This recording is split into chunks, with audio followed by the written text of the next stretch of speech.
जय भीम। मी प्राध्यापक मिलिंद गायकवाड।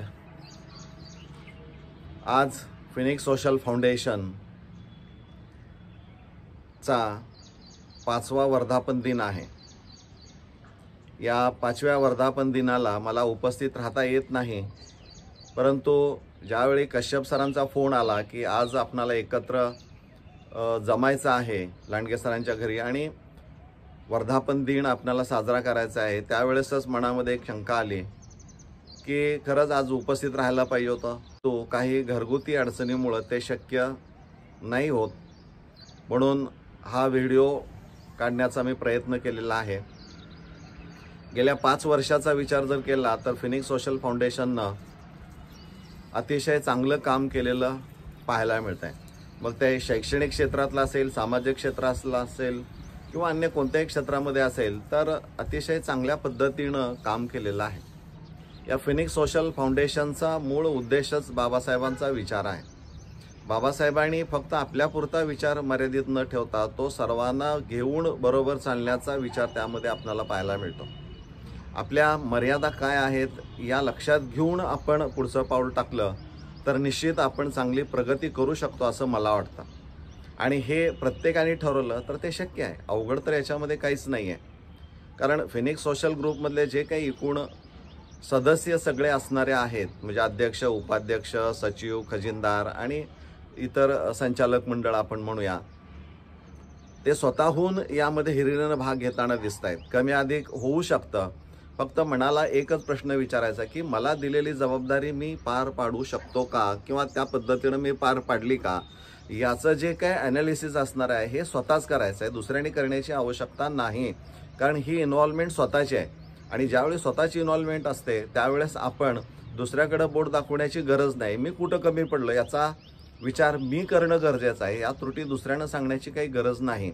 मलाही असंच वाटतं की ज्या पद्धतीनं आपण काम करत आहोत ती पद्धत अतिशय चांगली आहे, परंतु माझ्याकडूनही देखील जी जबाबदारी माझ्याकडं दिलेली होती, विशेषतः CETच्या अनुषंगानं मार्गदर्शन शिबिर आयोजित करणं, परंतु आपल्या काही मर्यादा आहेत। गेल्या वर्षी ते मला शक्य झालं नाही, यावर्षी खूप प्रयत्न केला मी आणि कालेकर सरांनी, परंतु तेही शक्य झालं नाही।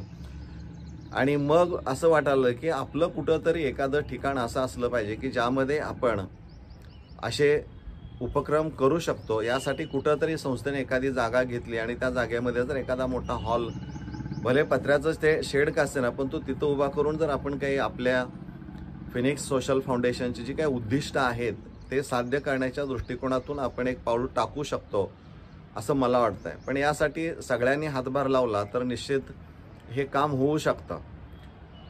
आर्थिक अडचणी आपल्या आहेत, पण या अडचणी दूर ज्या व्यक्तीमुळे झाले त्यांच्या विचारांच्या अनुषंगानं जर आपल्याला पुढं समाजामध्ये जर काही द्यायचं असेल तर आपल्याला आर्थिक झळसुद्धा सोसावी लागणारी आहे, तरच पुढच्या पिढ्यांसाठी आपण काहीतरी करून ठेवू शकतो असं मला वाटतं।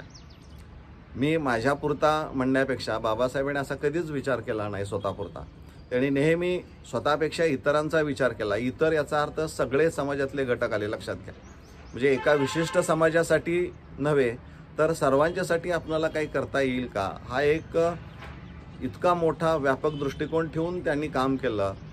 त्यातल्या काही गोष्टींचा विचार करून जर आपण काम केलं तर निश्चित आपल्याला चांगलं यश प्राप्त होऊ शकतं, आपली संघटना मजबूत होऊ शकते, आपल्या संघटनेची स्वतंत्र अशी ओळख निर्माण होऊ शकते।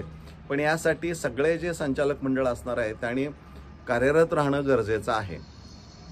उपक्रम कमी अधिक प्रमाणामध्ये संख्या होऊ शकते, काही अडचणीमुळं, आर्थिक अडचणी असेल किंवा बैठक व्यवस्थेचा प्रश्न आपला गंभीर आहे, त्या दृष्टिकोनातूनही आपण विचार करणं गरजेचं आहे। म्हणजे मला असं वाटतंय की आजच्या या 5 वर्षाच्या कालखंडामध्ये खऱ्या अर्थानं ज्या अडचणी आल्या, आपल्याकडं सगळे जे संचालक मंडळ आहे ते सक्षम आहे, म्हणजे काम करण्यासाठी उत्सुक आहे, प्रश्नच नाही, म्हणजे हिरिरीनं काम करणार आहेत, परंतु त्यासाठी लागणारा प्रेक्षक वर्ग आणि बैठक व्यवस्था ही स्वतःची नसल्यामुळं अनेक अडचणी येत आहेत। तर यावर निश्चित आज आपण विचार कराल असं मला वाटलं।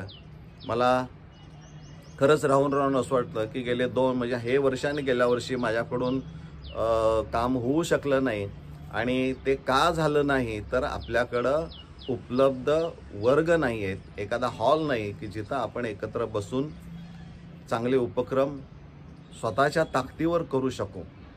खूप वाटतं की आपण समाजासाठी केलं पाहिजे, परंतु ह्या अडचणीतून आपल्याला काही मार्ग काढता येईल का या दृष्टिकोनातून आज जर आपण चर्चा केली तर खऱ्या अर्थानं एक आपण या संस्थेमध्ये चांगले कार्यरत राहू असं मला वाटतंय.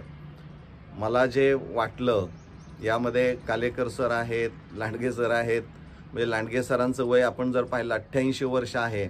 म्हणजे 88 वर्षाचा एक तरुण आपण म्हटलं तरी त्यामध्ये कमी असं काही वाटणार नाही. म्हणजे 88 वर्षाचा तरुण देखील सतत कार्यरत राहून आपल्याला मार्गदर्शन करत असतात. कालेकर सरांसारखे प्राचार्य हे आपल्यासोबत आहेत हे आपलं भाग्यच आहे. कारण कोणतंही काम सांगितलं तर नाही असं कधीही ते म्हणतायत, असं कधीही म्हणताना ऐकलेलं नाही आहे.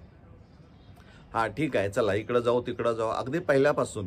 म्हणजे असे हिरिरीनं काम करणारी मंडळी आपल्याकडं असताना अगदी मीटिंग कशी आयोजित करायचं याचा एक उत्तम नमुना म्हणजे कश्यप सर आहेत.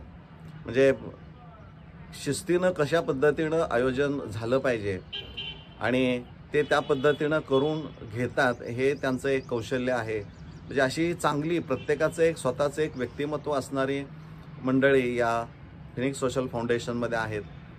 त्यामुळं हे भविष्यकाळामध्ये फिनिक्स सोशल फाउंडेशन मजबूत होईल याबद्दल शंका नाही. परंतु दुसऱ्याकडं बोट दाखवण्यापेक्षा स्वतः विचार करा की मी माझं योगदान किती % देतोय आणि देऊ शकेन समाजाप्रती, स्वतःप्रती काहीच नाही, समाजाप्रती. तर त्या दृष्टिकोनातून आपण आज विचार करावा असं मला मनापासून वाटतंय. पुन्हा एकदा सांगतो की जागेचा प्रश्न मिटवण्याच्या दृष्टिकोनातून आज चर्चा होणं गरजेचं आहे. म्हणजे उपक्रम आपणाला आपल्या मनासारखे आणि चांगले आपण करू शकतो. मला माझ्या भावना व्यक्त करायच्या होत्या. यामध्ये कमी अधिक झालं असेल तर आपण सर्वांनी मला माफ करावं. धन्यवाद. जय भीम.